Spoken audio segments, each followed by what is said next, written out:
Hi everybody, my name's Gabi, and I'm here to talk about little mind-reading robots that can change the world. So our brains are computational machines. As psychologists, we hold that all of our thoughts and all of our feelings are made up of neurons firing and sending these rapid-fire communications from place to place in our brains. This controls all of our behavior, all of our thoughts, all of our feelings.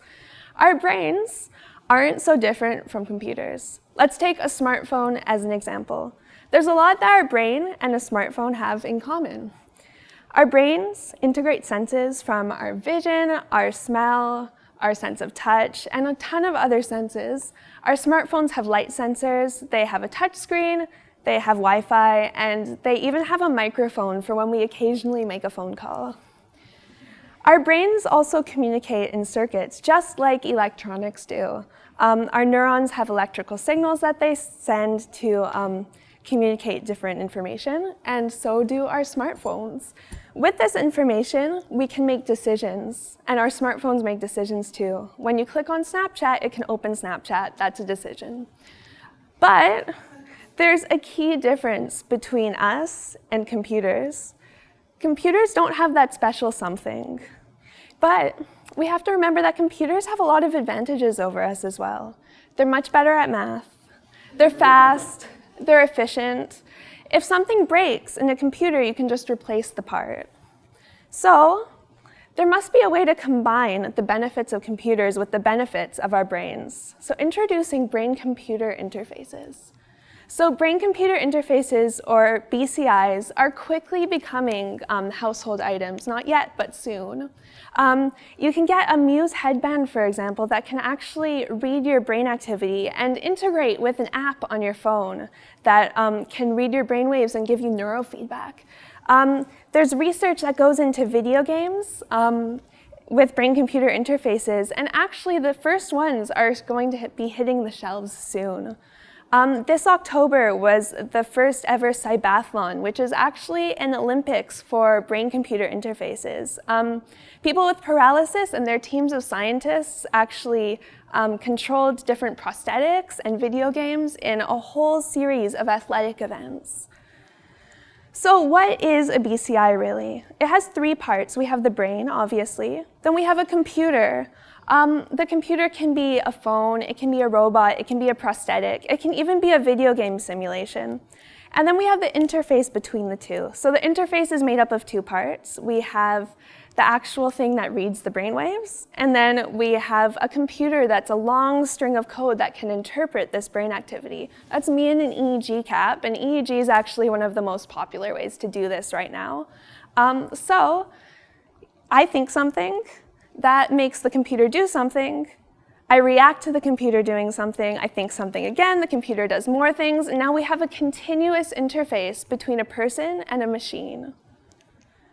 So you may think that this isn't useful. It's only fun for weird, nerdy Olympic events. But it can actually help people in the real world.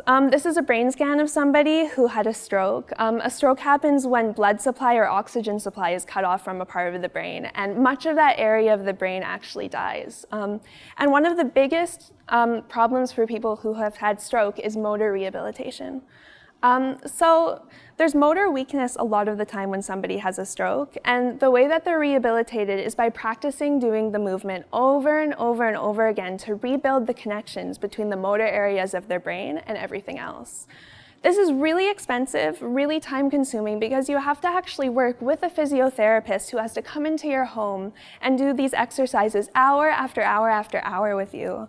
And it also takes away a patient's sense of control over their own treatment. They don't feel like they're in control. So how can BCIs help with this?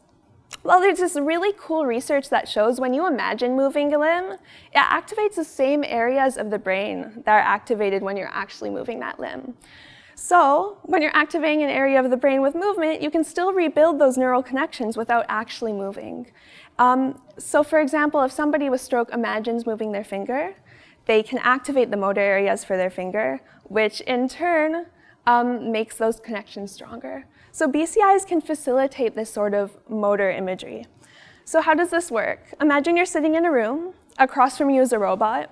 To make the robot move right, you have to imagine really hard that you're moving your right finger, and then the robot moves right. To make it move left, you have to imagine really hard you're moving your left finger, and the robot moves left.